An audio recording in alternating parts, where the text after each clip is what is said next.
Hello everyone. ಇಂಗ್ಲೀಷ್ನಲ್ಲಿ ಒಂದು ಮಾತಿದೆ, be there wherever you are. ಎಲ್ಲಿದ್ದೀರೋ ಅಲ್ಲೇ ಇರಿ. ಏನಿದ್ರ ಅರ್ಥ? ಎಲ್ಲಿ ನಿಂತ್ಕೊಂಡಿದ್ದೀರೋ ಹಾಗೆ ಅಲ್ಲಿ ನಿಂತ್ಕೊಂಡಿರಿ ಅಂತಾನ? ಅಥವಾ ಜೀವನದಲ್ಲಿ ಎಲ್ಲಿದ್ದೀರೋ ಹಾಗೆ ಇರಬೇಕು, ಚಲಿಸಬಾರ್ದು, ಒಂದೇ ಕಡೆ ನೆಲೆ ನಿಲ್ಲಬೇಕು ಅಂತಾನ? ಅಲ್ಲ. ಇದರ ಅರ್ಥ ಏನು ಅಂತಂದರೆ, ನೀವು ಈಗ ಎಲ್ಲಿದ್ದೀರೋ ಅಲ್ಲೇ ನಿಮ್ಮ ಮನಸ್ಸು ಇರಲಿ ಅಂತ. Be there wherever you are. ಈಗ ಎಲ್ಲಿದ್ದೀರೋ ಮಾನಸಿಕವಾಗಿ, ಭೌತಿಕವಾಗಿ ಎಲ್ಲ ರೀತಿಯಿಂದಾನು ಅಲ್ಲೇ ಇರಿ.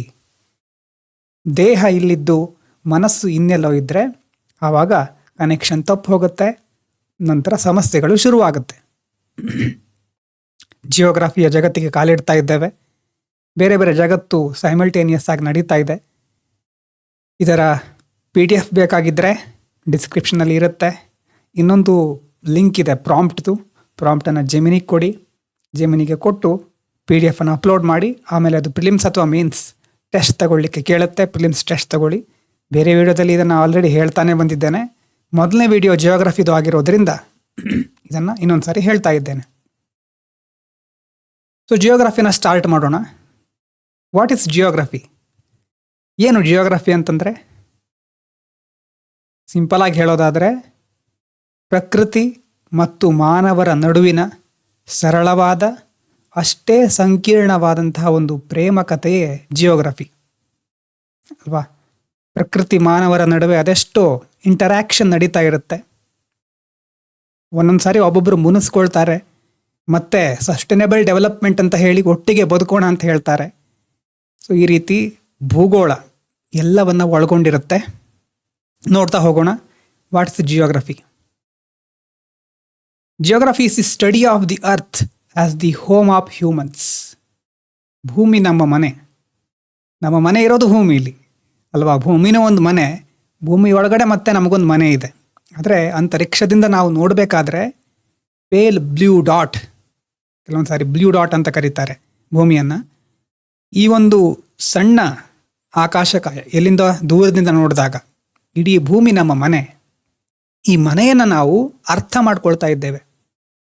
So it explains where things are located. ಏನಾದ್ರ ಅರ್ಥ? ಜಿಯೋಗ್ರಫಿ ಅಂದ ತಕ್ಷಣ ನಮಗೆ ಕಣ್ಮುಂದೆ ಬರೋದು ಒಂದು ಗ್ಲೋಬು ಅಥವಾ ಮ್ಯಾಪು ಅಲ್ವಾ? ಅಂದರೆ ಆ ಮ್ಯಾಪ್ ಮೂಲಕ ನಾವೇನು ತಿಳ್ಕೊಳ್ತೇವೆ? ನಮ್ಮ ಭಾರತ ಎಲ್ಲಿದೆ ಅಂತ ಹುಡುಕ್ತೇವೆ. ಕರ್ನಾಟಕ ಎಲ್ಲಿ ಬರುತ್ತೆ, ಅಲ್ಲಿ ನಮ್ಮ ಊರು ಎಲ್ಲಿ ಬರುತ್ತೆ. So where things are located, ಎಲ್ಲಿ ಬರುತ್ತೆ ನಮ್ಮ ಒಂದು ಸ್ಥಳ, ಅಥವಾ ವ್ಯಾರ್ ಅನ್ನೋದು ಮೊದಲನೇ concept. And how they are connected, ಹೇಗೆ ಒಂದಕ್ಕೊಂದು ಸಂಪರ್ಕವನ್ನು ಹೊಂದಿದೆ. And Y they are distributed in a particular way. ಭಾರತದಲ್ಲೇ ಇಷ್ಟೊಂದು ಜನಸಂಖ್ಯೆ ಇರಲಿಕ್ಕೆ ಕಾರಣ ಏನು? ಅದೇ ರೀತಿ ಭಾರತ ಮತ್ತು ಚೀನಾ ಈ ಒಂದು ಪ್ರದೇಶದಲ್ಲಿ ಜನಸಂಖ್ಯೆ ಜಾಸ್ತಿ ಇದೆ. ಅಮೇರಿಕ ಅಷ್ಟು ದೊಡ್ಡ ಖಂಡ, ಅಲ್ಲಿ ಯಾಕೆ ಜನಸಂಖ್ಯೆ ಅಷ್ಟು ಜಾಸ್ತಿ ಇಲ್ಲ? ಮೇಲ್ಗಡೆ ರಷ್ಯಾ ಇದೆ, ಅಲ್ಲೂ ಜನಸಂಖ್ಯೆ ಇಲ್ಲ ಅಷ್ಟೆಲ್ಲ ಇಲ್ಲಿರೋ ಅಷ್ಟು ಅಲ್ವಾ? ಜನಸಂಖ್ಯೆ ಇರಬಹುದು, ಸಂಪನ್ಮೂಲಗಳಿರಬಹುದು, ಯಾಕೆ ಈ ರೀತಿ ಎಲ್ಲ ಕಡೆ ಡಿಸ್ಟ್ರಿಬ್ಯೂಟ್ ಆಗಿದೆ? And how they change over time, ಸಮಯಕ್ಕೆ ತಕ್ಕ ಹಾಗೆ ಹೇಗೆ ಡಿಸ್ಟ್ರಿಬ್ಯೂಷನ್ ಬದಲಾಗ್ತಾ ಇರುತ್ತೆ. ಇದೆಲ್ಲವನ್ನ ಸ್ಟಡಿ ಮಾಡೋದು ಯಾವುದರಿಂದ? ನಾವು ಜಿಯೋಗ್ರಫಿಯಿಂದ. ಹಾಗಾದರೆ what does geography study? Specific ಆಗಿ ಏನು ಸ್ಟಡಿ ಮಾಡುತ್ತೆ ಜಿಯೋಗ್ರಫಿ ಅಂತಂದರೆ, earth's environment and the relationship between natural world and human life. ಪ್ರಕೃತಿ ಮನುಷ್ಯರ ನಡುವಿನ ಒಂದು ಕತೆ. ಹಾಗಾಗಿ ಒಂದು ಕಡೆ natural world, mountains, climate, rivers, soil, vegetation, ocean, ಇದೆಲ್ಲ ಒಂದು ಕಡೆ ಆದರೆ, ಇನ್ನೊಂದು ಕಡೆ ಹ್ಯೂಮನ್ ವರ್ಲ್ಡ್, ನಮ್ಮ ಜಗತ್ತು, ಪಾಪ್ಯುಲೇಷನ್ನು, ಸೆಟ್ಲ್ಮೆಂಟು, ಎಲ್ಲಿ ಹೋದರೂ ಅಲ್ಲಿ ಹೊಸ ಒಂದು ಬೇರೆ ನಮ್ಮದೇ ಆದಂತಹ ವಾಸ್ತವ್ಯ, ಪ್ರಕೃತಿಯನ್ನು ಹಾಳು ಮಾಡೋದು, ಬಿಲ್ಡಿಂಗ್ ನಿರ್ಮಾಣ ಮಾಡೋದು, ಇಕನಾಮಿಕ್ ಆ್ಯಕ್ಟಿವಿಟೀಸ್ಗಳು, ಟ್ರಾನ್ಸ್ಪೋರ್ಟು, ಕಲ್ಚರ್ ಆ್ಯಂಡ್ ರೀಜನ್ಸ್, ಇದೆಲ್ಲ ನಮ್ಮ ಕಡೆಯಿಂದ. ಪ್ರಕೃತಿ ಮತ್ತು ಮನುಷ್ಯರ ನಡುವಿನ ಒಂದು ಇಂಟರ್ಯಾಕ್ಷನ್. ಹಾಗಾಗಿ geography bridges the natural environment and human activity. ಸ್ವಾಭಾವಿಕವಾಗಿ ನೈಸರ್ಗಿಕವಾಗಿ ಏನಾಗ್ತಾ ಇರುತ್ತೋ ಅದು ಹಾಗೂ ಮನುಷ್ಯರ ಒಂದು ಚಟುವಟಿಕೆ, ಎರಡನ್ನ ಬ್ರಿಡ್ಜ್, ಒಂದು ಸೇತುವೆ ಥರ ಲಿಂಕ್ ಮಾಡುತ್ತೆ. So understanding how humans interact with earth and how the earth influence human life ಅಲ್ವಾ. ಒಬ್ಬ ಮನುಷ್ಯ ಭೂಮಿಯ ಮೇಲೆ ಯಾವ ರೀತಿ ಪರಿಣಾಮವನ್ನು ಉಂಟು ಮಾಡಬಹುದು, ಇನ್ನು ಭೂಮಿ ಈ ಮಾನವ ಕುಲದ ಮೇಲೆ, ಮಾನವ ಕೋಟಿಯ ಮೇಲೆ ಯಾವ ರೀತಿ ಪರಿಣಾಮವನ್ನು ಉಂಟು ಮಾಡುತ್ತೆ, ಯಾವ ರೀತಿ ಪ್ರಭಾವವನ್ನು ಬೀರುತ್ತೆ, ಇದನ್ನು ನಾವು ಜಿಯೋಗ್ರಫಿಯ ಮೂಲಕ ಅರ್ಥ ಮಾಡ್ಕೊಳ್ತೇವೆ. ಹಾಗಾದರೆ ಹೌ ಡಸ್ ಜಿಯೋಗ್ರಫಿ ವರ್ಕ್? ಬಹಳ ಇಂಟ್ರೆಸ್ಟಿಂಗ್ ಆಗಿದೆ ನೋಡಿ. ಜಿಯೋಗ್ರಫಿ ಹೇಗೆ ವರ್ಕ್ ಆಗುತ್ತೆ? ಜಿಯೋಗ್ರಫಿ ಒಂದು ಸಿಂಪಲ್ ಅಪ್ರೋಚನ್ನು ಫಾಲೋ ಮಾಡುತ್ತೆ. ಈ ಭೂಮಿಯನ್ನು ಅರ್ಥ ಮಾಡ್ಕೊಳ್ಳಿಕ್ಕೆ ಸಿಂಪಲ್ ಅಪ್ರೋಚ್. ಏನು ಸಿಂಪಲ್ ಅಪ್ರೋಚ್ ಅಂತಂದರೆ, ಮೊದಲನೇದು ವ್ಯಾರ್. ಒಂದು ಘಟನೆ ನಡೀತು ಅಂತಂದರೆ ಎಲ್ಲಿ ನಡೀತು ಅದು, ಅಲ್ವಾ. ಲೊಕೇಟ್ಸ್ places and phenomena on earth. ಅದಕ್ಕೆ ಫಸ್ಟು ಚಿಕ್ಕವರಿದ್ದಾಗ ಗ್ಲೋಬು, ಮ್ಯಾಪ್ ಎಲ್ಲ ನಮ್ಗೆ ತಿಳಿಸ್ತಾ ಇದ್ರು. ಮ್ಯಾಪ್ನಲ್ಲಿ ನಮ್ಮ ಪ್ರದೇಶವನ್ನು ನಾವು ಗುರುತಿಸ್ತಾ ಇದ್ವಿ. ವ್ಯಾರ್ ಅನ್ನೋದು ಮೊದಲನೇ ಕಾನ್ಸೆಪ್ಟು. ಆ್ಯಂಡ್ ವೈ ದೇರ್ ಅಲ್ವಾ. Explain why a feature is found in a particular place. ಉತ್ತರ ಭಾರತದಲ್ಲಿ ಯಾಕೆ ಚಳಿ ಇದೆ ಅಷ್ಟು, ದಕ್ಷಿಣ ಭಾರತದಲ್ಲಿ ಯಾಕೆ ಇಷ್ಟೊಂದು ಬೇರೆ ಬೇರೆ ಭೂ ಅವಘಡಗಳು ಸಂಭವಿಸ್ತಾ ಇರುತ್ತೆ, ಲ್ಯಾಂಡ್ ಸ್ಲೈಡ್ ಇರಬಹುದು.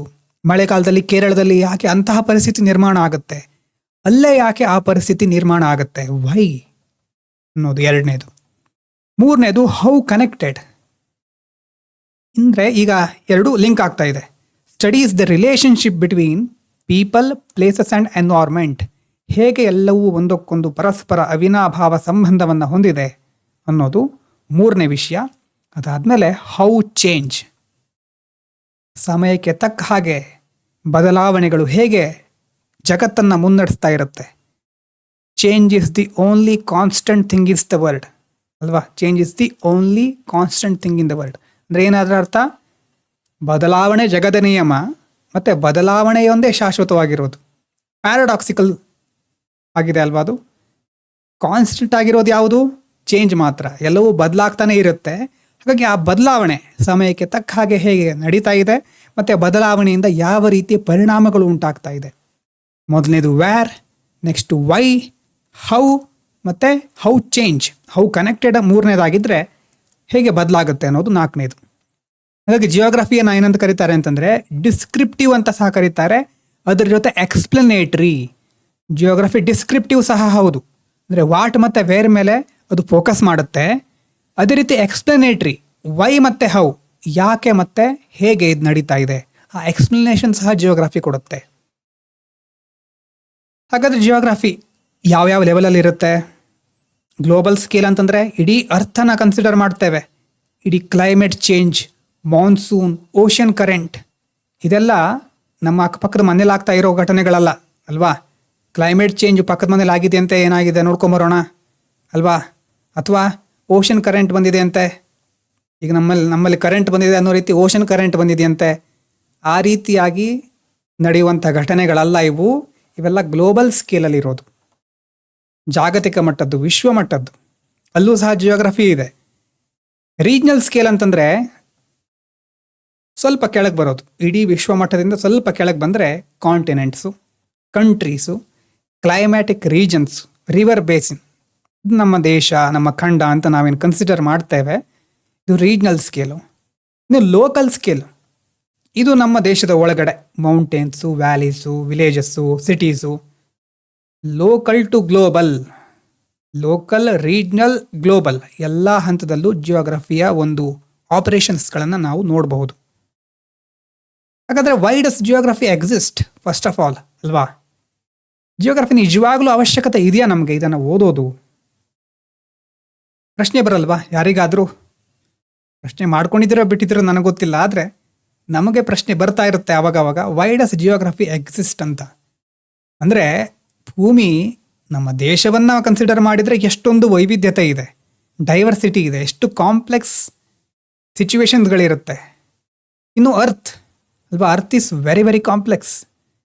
Different places have different climates, resources, cultures and challenges. ನಮ್ಮ ದೇಶ, ಚೀನಾ, ಅಮೇರಿಕಾ, ಹೀಗೆ ಬೇರೆ ಬೇರೆ ಪ್ರದೇಶಗಳಲ್ಲಿ ಬೇರೆ ಬೇರೆ ಕ್ಲೈಮೇಟ್ ಇರುತ್ತೆ, ರಿಸೋರ್ಸ್ಗಳು ಬೇರೆ, ಕಲ್ಚರ್ ಬೇರೆ, ಚಾಲೆಂಜಸ್ ಬೇರೆ. ಆಯಾ ಪ್ರದೇಶಕ್ಕೆ ತಕ್ಕ ಹಾಗೆ ಅದನ್ನು ನಾವು ನಿರ್ವಹಿಸಬೇಕಾಗತ್ತೆ. ಹಾಗಾಗಿ ಜಿಯೋಗ್ರಫಿ ನಮಗೆ ಅದಕ್ಕೆ ಹೆಲ್ಪ್ ಮಾಡುತ್ತೆ. ಯಾವ ರೀತಿ ಹೆಲ್ಪ್ ಮಾಡುತ್ತೆ? ಒಂದು ಪ್ರದೇಶದ ಡೈವರ್ಸಿಟಿ ಹೇಗಿದೆ, ಅಲ್ಲಿನ ಎನ್ವೈರ್ಮೆಂಟ್ ಯಾವ ರೀತಿ ಬದಲಾಗ್ತಾ ಇದೆ, ಮತ್ತು ಹೇಗೆ ಮನುಷ್ಯರು ಬದುಕ್ತಾ ಇದ್ದಾರೆ, ಹೇಗೆ ಅವರು ಆ ವಾತಾವರಣಕ್ಕೆ ಹೊಂದಾಣಿಕೆ ಮಾಡ್ಕೊಂಡಿದ್ದಾರೆ. ನಿಮ್ಮ ಹಳ್ಳಿಯಲ್ಲಿ ನೀವು ಹುಟ್ಟಿದ ಮೇಲೆ ಎಷ್ಟೋ ಬದಲಾವಣೆಗಳಾಗಿರುತ್ತೆ, ಆದರೆ ಪ್ರತಿಯೊಂದು ಬದಲಾವಣೆಗಳನ್ನು ನೀವು ಒಪ್ಕೊಂಡು ಸ್ವೀಕರಿಸ್ಕೊಂಡು ನಿಮ್ಮನ್ನು ಅಡಾಪ್ಟ್ ಮಾಡ್ಕೊಂಡು ಬರ್ತಾ ಇರ್ತೀರಿ. ಹಳ್ಳಿ ಇರ್ಬೋದು, ಸಿಟಿ ಇರ್ಬೋದು ಅಲ್ವಾ. ಇನ್ನು ನಮ್ಮ ಎಲ್ಲ ಕಡೆ ಈ ಪ್ರಕೃತಿಯಲ್ಲಿ ನ್ಯಾಚುರಲ್ ರಿಸೋರ್ಸ್ಗಳಿದೆ, ಅದನ್ನು ಹೇಗೆ ಮ್ಯಾನೇಜ್ ಮಾಡೋದು, ಸಸ್ಟೈನಬಿಲಿಟಿನ ಹೇಗೆ ಪ್ರಮೋಟ್ ಮಾಡೋದು, ಇದೆಲ್ಲ ಜಿಯೋಗ್ರಫಿಯಿಂದ ತಿಳಿಯುತ್ತೆ. ಅದ್ರ ಜೊತೆ ಡಿಸಾಸ್ಟರ್ ಮ್ಯಾನೇಜ್ಮೆಂಟ್, ಅಲ್ಲಿ ನಮಗೆ ಜಿಯೋಗ್ರಫಿಯ ನಾಲೆಜ್ ಬಹಳ ಇಂಪಾರ್ಟೆಂಟ್. ನ್ಯಾಚುರಲ್ ಹಜಾರ್ಡಿಗೆ ಹೇಗೆ ಪ್ರಿಪೇರ್ ಆಗೋದು ಮತ್ತು ಅದರ ಇಂಪ್ಯಾಕ್ಟ್ಗಳನ್ನು ಹೇಗೆ ಕಡಿಮೆ ಮಾಡೋದು, ಎಲ್ಲ ಕಡೆ ಜಿಯೋಗ್ರಫಿ ಬೇಕೇ ಬೇಕು.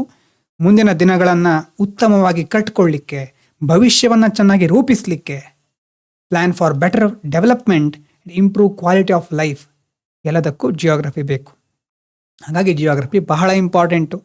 ನಮ್ಮ ಪ್ಲ್ಯಾನೆಟ್ ಮತ್ತು ಅದರಲ್ಲಿ ನಡೀತಾ ಇರುವಂಥ ಪ್ರೊಸೆಸ್ಗಳು, ಪ್ಯಾಟರ್ನ್ಸ್, ಡೈವರ್ಸಿಟಿ ಎಲ್ಲ ಜಿಯೋಗ್ರಫಿ ತಿಳಿಸ್ಕೊಡುತ್ತೆ. ತಿಳಿಸ್ಕೊಟ್ಟಾಗ ನಮ್ಮ ಹತ್ರ ಒಂದು ಡೇಟಾ ಬರುತ್ತೆ, ಮಾಹಿತಿ ಸಿಗುತ್ತೆ. ಯಾವಾಗ ಮಾಹಿತಿ ಇರುತ್ತೋ ಮಾಹಿತಿಯನ್ನು ಉಪಯೋಗಿಸ್ಕೊಂಡು ನಾವು ರಿಯಲ್ ವರ್ಲ್ಡ್ ಪ್ರಾಬ್ಲಮ್ಗಳನ್ನು, ಉದಾಹರಣೆಗೆ climate change, water availability, food security, disasters, ಇದೆಲ್ಲವನ್ನು ಮ್ಯಾನೇಜ್ ಮಾಡಬಹುದು. ಮಾಹಿತಿಯ ಮುಖ್ಯವಾದ ಉದ್ದೇಶ, ಡೇಟಾದ ಮೂಲ ಉದ್ದೇಶ ಏನು? Problem solving. ಪ್ರಾಬ್ಲಮ್ ಸಾಲ್ವ್ ಆಗ್ತಾ ಇಲ್ಲ, ಸಿಂಪಲ್ ಆಗಿ ಒಂದು ಡೇಟಾ ಇದೆ ಅಂತಂದರೆ ಅದು ಯೂಸ್ ಆಗೋದಿಲ್ಲ. ಇದ್ರ ಜೊತೆ ಜಿಯೋಗ್ರಫಿಯಿಂದ ನಮಗೆ ಸಸ್ಟೈನಬಲ್ ಲಿವಿಂಗ್, ಸುಸ್ಥಿರವಾಗಿ ಬದುಕೋದು ಹೇಗೆ ಅಲ್ವಾ. ಎಲ್ಲ ಒಂದೊಂದು ಕಡೆ ಅಸ್ಥಿರವಾಗಿ ಹೋಗ್ತಾ ಇದ್ರೆ ನಡೆಯೋದಿಲ್ಲ, ಸುಸ್ಥಿರ ಜೀವನ ಬೇಕು. ಹಾಗಾಗಿ ಅದಕ್ಕೋಸ್ಕರ ರಿಸೋರ್ಸ್ಗಳನ್ನು ಹೇಗೆ ರೆಸ್ಪಾನ್ಸಿಬಲ್ ಆಗಿ ಯೂಸ್ ಮಾಡೋದು. ಇನ್ನು ಯೂಸ್ಫುಲ್ ಫಾರ್ ಪ್ಲ್ಯಾನಿಂಗ್.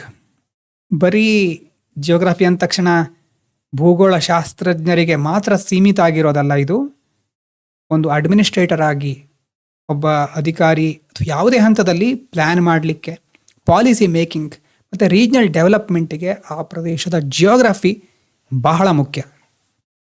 ಮತ್ತು ಅದರ ಜೊತೆ ನಮ್ಮ ಸ್ಪೇಷಲ್ ಅಂಡರ್ಸ್ಟ್ಯಾಂಡಿಂಗ್ ಇರಬಹುದು, ಮತ್ತು ಸ್ಕಿಲ್, ಬೇರೆ ಬೇರೆದು ಲೈಫ್ ಸ್ಕಿಲ್ಗಳು ಜಿಯೋಗ್ರಫಿಯಿಂದ ನಾವು ಹೆಚ್ಚಿಸ್ಕೊಳ್ತಾ ಹೋಗ್ತೇವೆ. ನಮ್ಮ ದೇಶವನ್ನು ನೀವು ಸಿಂಪಲಾಗಿ ಕನ್ಸಿಡರ್ ಮಾಡಿದರೆ ಕ್ಲೈಮೇಟ್ ಡೈವರ್ಸ್ ಆಗಿದೆ, ಪಾಪ್ಯುಲೇಷನ್ ಜಾಸ್ತಿ ಇದೆ, ನ್ಯಾಚುರಲ್ ಹಜಾರ್ಡ್ಗಳು, ಎಲ್ಲ ರೀತಿಯ ಹಜಾರ್ಡ್ಗಳನ್ನು ಸಹ ನಾವು ನಮ್ಮ ದೇಶದಲ್ಲಿ ನೋಡಬಹುದು. ಮತ್ತು ರಿಲೀಫ್ ಅಂತಂದರೆ ಈ ಏರು ತಗ್ಗು, ಒಂದೇ ಸಮತಟ್ಟಾದ ಪ್ರದೇಶ ಅಲ್ಲ ಎಲ್ಲ ಕಡೆ. ಹಾಗಾಗಿ ತುಂಬ ಇಲ್ಲಿ ವೇರಿಯೇಷನ್ಸ್ ಇದೆ. ಹಾಗಾಗಿ ನಮ್ಮ ದೇಶದಲ್ಲಿ India's diversity makes geography highly relevant for understanding it's development, environment and challenges. ನಮ್ಮ ದೇಶವನ್ನು ಮುಂದೆ ನೀವು ಆಳಲಿಕ್ಕೆ ಅಥವಾ ದೇಶಕ್ಕೋಸ್ಕರ ಸೇವೆ ಮಾಡಲಿಕ್ಕೆ ಹೊರಟಿದ್ರೆ ಜಿಯೋಗ್ರಫಿಯನ್ನು ತಿಳ್ಕೊಳ್ಳೋದು ಬಹಳ ಮುಖ್ಯ. ಆವಾಗ ಮಾತ್ರ ಡೆವಲಪ್ಮೆಂಟ್ ಹೇಗೆ ಮಾಡಬಹುದು, ಪರಿಸರವನ್ನು, ಪ್ರಕೃತಿಯನ್ನು ಹೇಗೆ ಚೆನ್ನಾಗಿ ಉಳಿಸ್ಕೊಂಡು ಹೋಗಬಹುದು, ಸವಾಲುಗಳನ್ನು ಹೇಗೆ ನಿರ್ವಹಿಸಬಹುದು, ಎಲ್ಲವನ್ನು ನೀವು ತಿಳ್ಕೊಳ್ಬಹುದು. ಹಾಗೆ ಸಿಂಪಲ್ ಆಗಿ ಹೇಳಿದ್ವಿ, ಜಿಯೋಗ್ರಫಿ ಅಂತಂದ್ರೆ ಏನು?